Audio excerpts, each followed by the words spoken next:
Hey guys, I am going to just label these as per chapter for the book.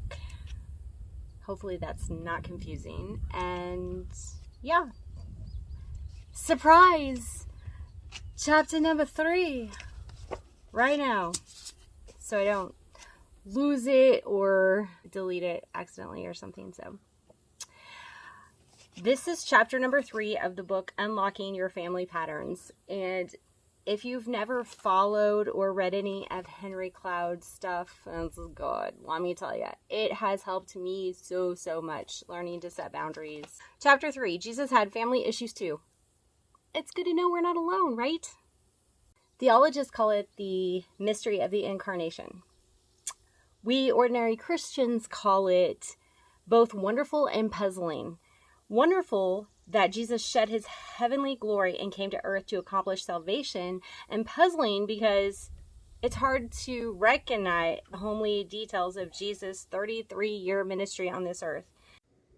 The transition from child to teen, then adult is really easy or smooth for either child or parent. And it just takes time for parents to recognize that the kids have reached adulthood with their own thoughts and plans, and they need respect. So in healthy families, this transition is accomplished in a reasonable amount of time with adult children standing up in a kind, mature, and reasonable way for their independence. With parents who recognize the time has come to let their children soar on their own. And they may fly, fail, or fall. But they're allowing them the curiosity to live independently, the life that they've given them. Dysfunctional parents tend to force their own hidden agendas upon their children, even when those children have become adults. In homes like these, children were often raised to meet the emotional needs of their parents instead of the healthy reverse. This pattern of expecting their children, adult children, to continue to put their mom or dad first above themselves or their wives or kids is a common red flag signaling trouble. And if the problem pattern is not faced, adults can live a lifetime in bondage to their parents. One example of this kind of adult bondage is Rod. He was married and had children. He was a hardworking man, well-liked, and yet his wife was continually angry with him. As a nice guy, he had a hard time accepting his part in the relation troubles. But with some help from a wise spiritual mentor, he began to see that, in truth, he was more emotionally married to his parents than he was to his wife, because he had failed to adequately leave and cleave to his wife.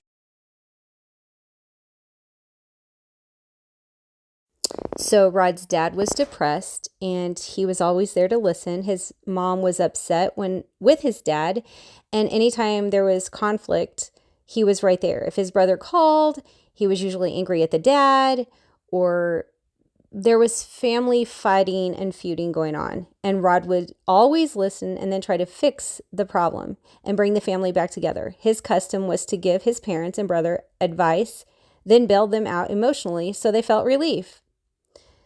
And it was okay for a while, but with this family system pattern in place, no one was ever forced to do anything to improve their relationship.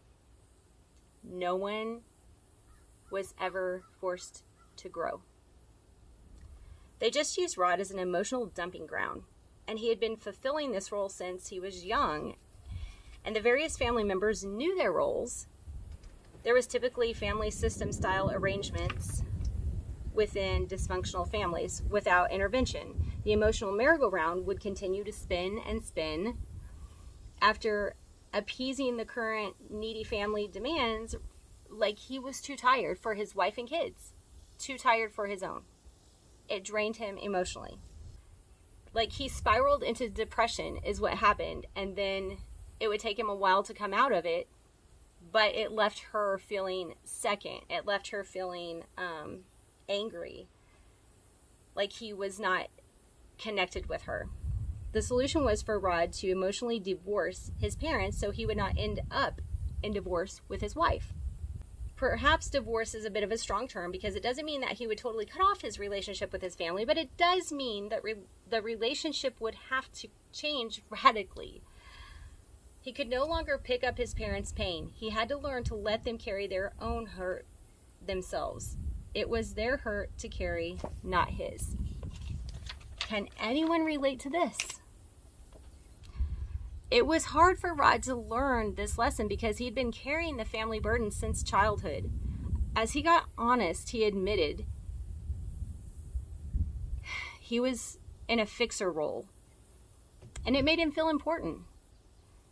Abandoning the role would mean losing his special position in the family.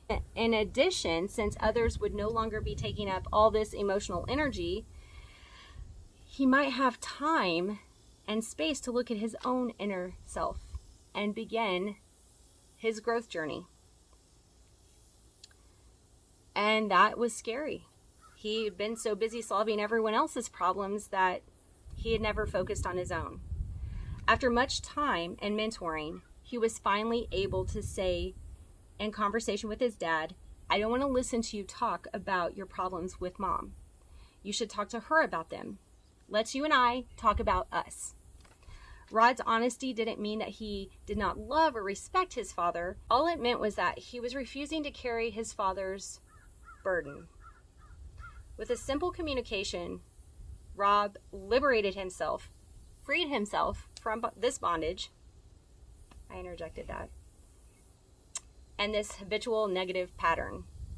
Moreover, by casting off the burden his father wrongly insisted on placing upon him, Rod freed up his father to begin recovery himself, because, that actually is toxic for everyone, by forcing his dad to realize that he needed to deal with his wife, not his son, and his own mental health. What burden might you be carrying that might actually be keeping a loved one from the discomfort that could lead to significant change? Remember how clear Jesus was with the ownership of the wine storage problem. He clearly stated that the problem was neither his nor Mary's to solve. Once that was clear, he was free to choose his response to the situation. As noted, apparently, Jesus felt that there was spiritual and strategic benefits to honoring the request and meeting the desire. But the greater point was that Jesus knew whose burden this was, and that he had complete freedom to say yes or no.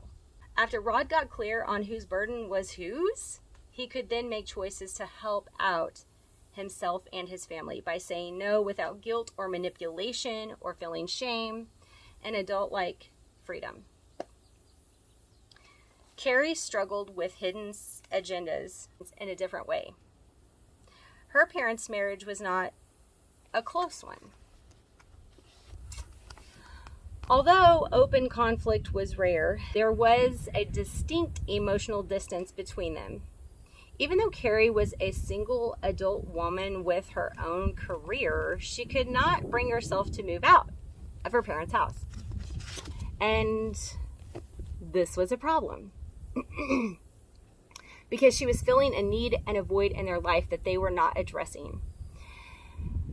The payoff cut both ways. Carrie received the warm feelings of being needed, and they were able to focus on their daughter, and that gave purpose to an already dead relationship between the mother and father.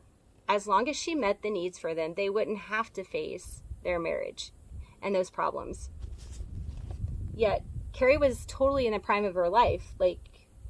She should be getting married and having kids, but instead, after 2 or 3 dates with a man, they would never call her again.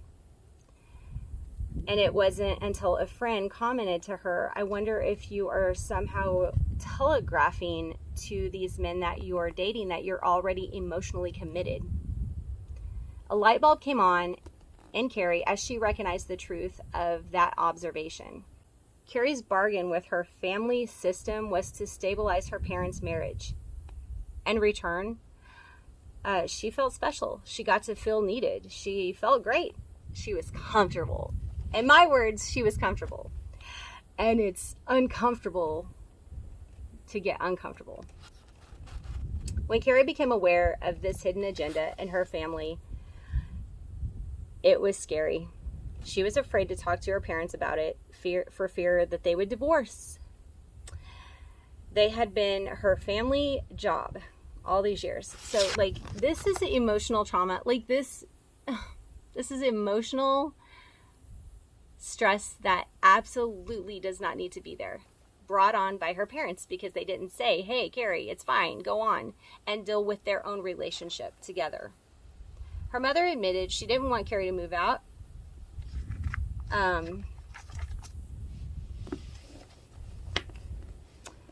She desperately needed Carrie. Just as Jesus firmly and honestly addressed his mother at the wedding in Cana, Carrie needed to say strongly, directly, and respectfully and firmly to her parents, Mom and Dad, I need to move out. Deep down in my heart, I'm afraid to do that because you depend so much on me. And I'm afraid your marriage won't survive. But I am the one keeping it together.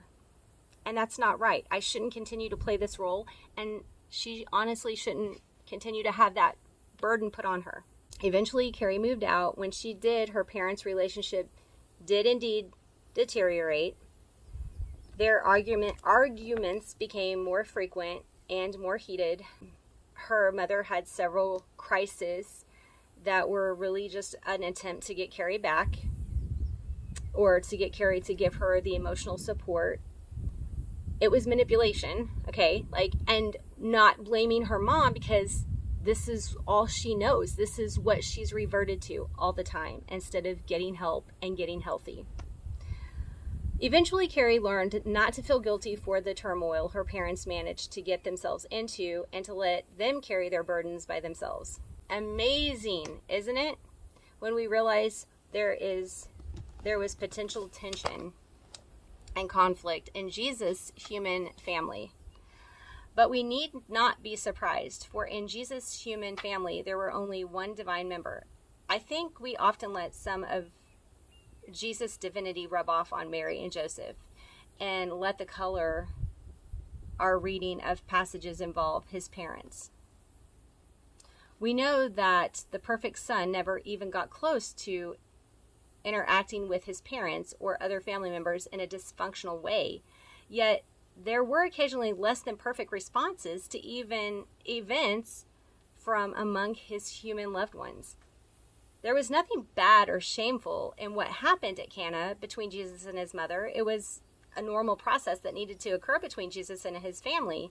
It was a normal clash between the human Mary and divine Jesus. The clash showed growing healthy independence in which Jesus did not always agree with his mother. Jesus' healthy response was actually similar to the response he had made to his parents years earlier when he was 12. That's actually the one I was thinking of when I started that chapter. And that story is in Luke chapter 2, verse 41 through 52. When Joseph and Mary went to celebrate Passover in Jerusalem, on the way home, they were traveling. And I think the scripture says it doesn't say it in here, but they couldn't find Jesus, and he was like, hey, I'm about my Father's business. And he's like 12, right? So imagine for a minute that you have driven to Los Angeles for some occasion, and that during your return trip to the East Coast, you stopped overnight in New Mexico and realized your 12-year-old was missing. And you thought he was in a friend's car, or maybe whatever. Your mind begins to race. Joseph and Mary spent a day traveling back and 3 more days looking for him. I guess I didn't realize that. I'll have to read that. Jesus observed and commented on that very point when they finally found him. Why is it that you're looking for me? Did you not know I had been in my Father's house? He seems to be saying, in effect, why did you wander about Jerusalem for 3 days? Don't you know me well enough to have guessed I'd be here? Discussing these things of God, Mary and Joseph seem to have had the same difficult parents have today, understanding our developing teenagers. They responded in knee-jerk fashion.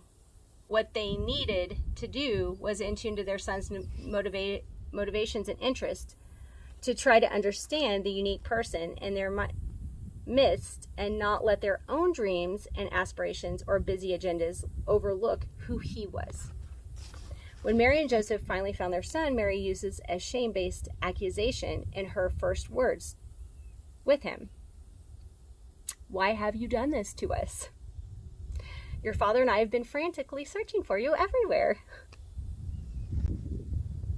Again, Jesus responds in a codependent way. He doesn't respond, "Oh, I'm sorry. I feel so terrible. I've been so wrong to worry and hurt you." Rather, he responds direct, clearly, and to the point. There is no guilt, no shame in his response. He says that he is about his father's business and that his father's house would have been a logical place to look for him. In a sense, this event is Jesus' declaration of independence at the brink of adulthood and is very difficult for his parents to accept. Was it hard for your parents to understand your interest and accept your growing independence when you were a teenager? Have you had trouble? I certainly have with my kids.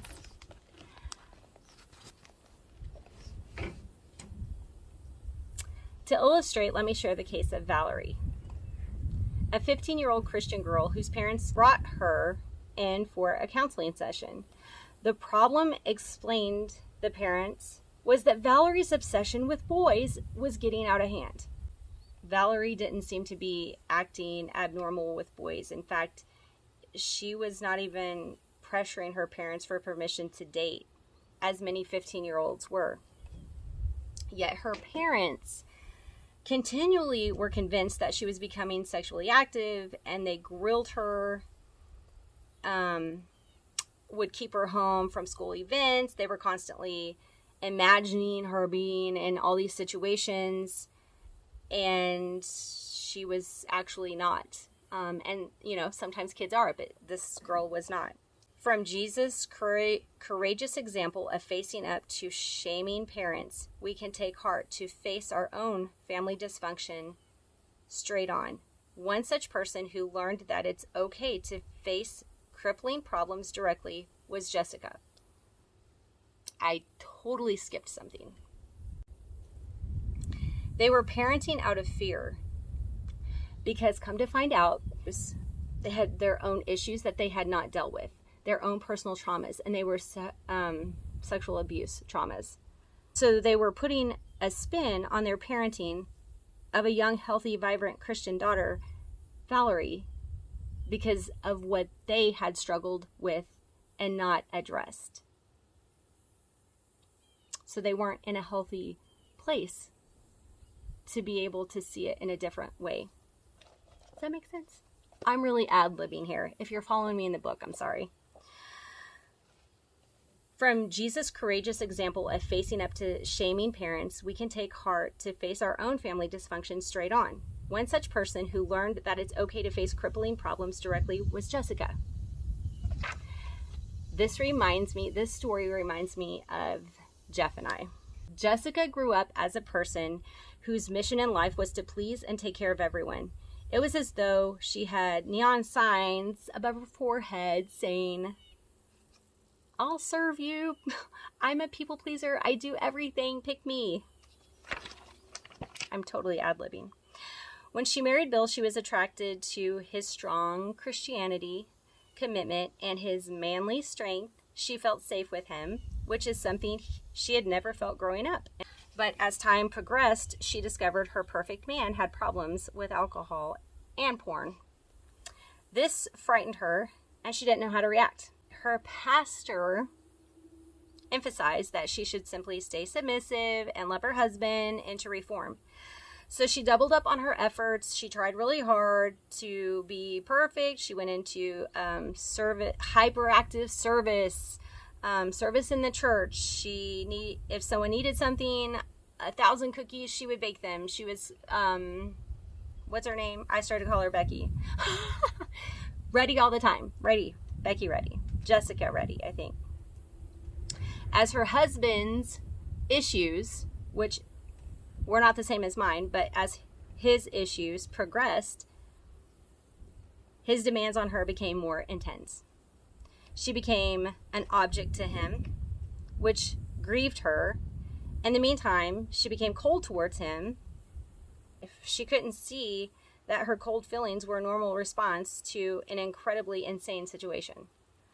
Jessica's recovery began when she attended her first Al-Anon meeting. Al-Anon is a recovery group for relatives of alcoholics. So these difficult steps of recovery were her first movements towards making her home emotionally safe for her and her children. She was able to say to her husband, you either need to get help and get treatment for your addictions or leave this house.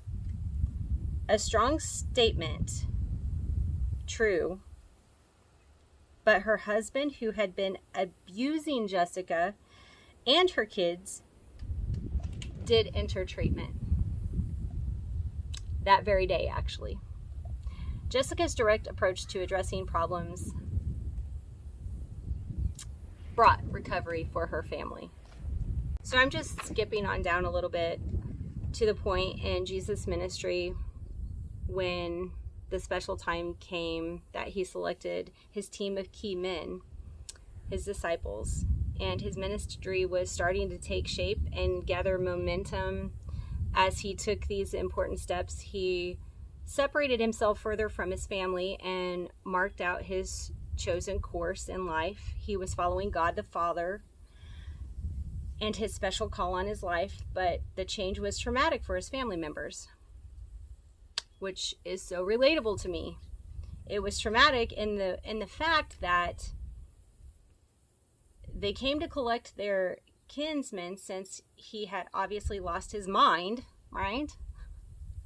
Can you imagine what this situation must have felt like for Jesus' parents and siblings? Their brother and son had left Joseph's carpentry shop and struck out on his own. To them, it must have seemed like Jesus' behavior was like rebellious, is the word that's coming to my mind. There he goes again. They must have thought they must have been worried, embarrassed. He was causing such a public scene. So let's just take things in our own hands and bring him home. Like it's so relatable. And it's hard to put your mind there and think about what they, like, there's two sides to it. Totally two sides. I can totally relate to the feeling Jesus had, and then I can totally see where his parents would have been completely stressed out, right? Often in families, it is difficult for parents and siblings to accept a deviation from the family pattern. No matter how healthy the new course might be or how unhealthy the old course was, I remember finishing college and becoming aware that I was going on to graduate school and would not be going home to work with my dad on our family farm. This was a sad time for my dad. His dream was that all his sons would farm with him. Yet the direction God would have me go was different. I felt sad as well because I loved working on the farm. It was painful for me to share my personal vision with my father. Those few months were a time of unspoken grief and loss. My father and I didn't know how to discuss it, yet the sadness developed into something we felt between us. For many, if not most families, any significant transition can leave difficult moments. In troubled families, the normal stage of growth, this is what I really want. This is the meat of this whole entire chapter. For many families, if not most, any significant transformation can have difficult moments. In troubled families, the normal stages of growth and independency may feel as they are posing a threat. When the son chooses a different path from the father's, that choice is often met with guilt and shame. When he brings the attention of the community upon the family, and the family system often resists the new course, in this case of Jesus' human kinsman, it was no different. Dysfunctional families often believe that they, and only they, know what's best for the non-conforming family member. It's like the middle-aged mother who says curtly to her teenager, "Will you please put on a sweater because I'm cold?" She assumes what's best for her is best for the other person. out of her own need, not out of informed concern for the other person. If it was conformed concern for the other person, it would look more like this. I'm chilly. Are you? And do you need a jacket? It's a question. It's a question, not a statement. Jesus was right in the middle of setting the foundation for his 3-year public ministry. It was time for him to press forward in a special way, but it didn't match up with what his family perceived as being best for him. How did Jesus respond? He didn't say, "Yes, Mom, I'm coming home. I'll be right there." He didn't turn to everyone around him and say, "It's time for me to go home." Oh my gosh, I just thought of Forrest Gump. "I think I'll go home now." Oh my gosh. Life is like a box of chocolates. You never know what you're gonna get. Instead, he strongly, directly, Jesus, not Forrest. Instead, he strongly, directly, and firmly asked the question, "Who are my mother and my brothers?" Then he answered his own question, motioning to those sitting around him and saying, "Behold, my mother and my brothers. For whoever does the will of God, he is my brother and sister and mother." It was a strong statement, first to his family, and then to the people around him. In just a couple of sentences, Jesus fully responded to the issues in his family's attempt to take custody of him. He did not argue. He did not become defensive. He did not give in and say, "All right, Mom, whatever you want." Instead, he clearly, firmly, and directly and respectfully said, in effect, "This is my new life. These people understand who I really am. And if you want to see me as I really am, then you are my mother and brother and sister." These are powerful words that come from deep down within our Savior's heart. The next verse describes Jesus by the sea. So many people crowded on the shore that he had to get into a boat and drift out a little ways from the shore to teach from the boat. What if Jesus had chosen to go back to Nazareth, back to his family's care, as they urged him?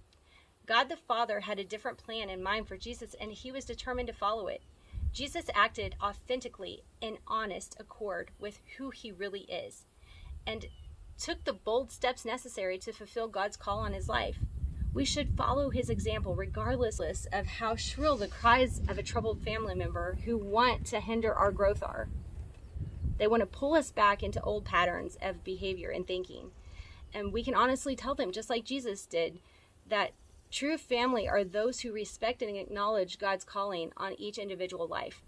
That's my word for the year. Every time I hear it, see it, read it, I get excited. Respect. Mutual respect in any relationship is a must, or it's not a relationship. Sometimes that respectful, loving family is related by blood, but I've often seen people create a healthy and functional family from mentors, peers, and wise brothers and sisters in the family of God. Healthy families encourage the freedom to follow God as each individual sees or hears from him. It may not always be easy, but this is the path of growth, wisdom, and healthy relationships. Yes, yes, yes. Yes, yes, yes. Okay, questions. Gosh, these are longer than my last book. Number 1, what was life like for you as a teenager? Did your family have difficulty with either the direction you took in life or the strengths you showed as you developed? Number 2, when Jesus was asked by his mother to make the wine, he replied, in effect, "The timing is not right." Were there times when you felt pushed by your family to do something or to behave a certain way before you were inwardly ready? Number 3, can you also think of a time when you preferred not to do something and said that, but decided to honor the request out of a higher reason? Yes, I will go ahead and answer that one. Yes. What is the difference between obeying your adult parents and honoring them? Oh my gosh, that is an amazingly good question. Completely different things. Completely. Respect is the key. Respect is the key. when there's honor. In Mark chapter 3, verse 20 through 35, it records how Jesus' family thought he had lost his senses when he began his ministry. They were concerned that he was not taking care of himself. When you first begin your recovery program, or first begin to face the issues dominating your family or origin, did your family think you were crazy or try to make you come home by returning to the old ways or doing things?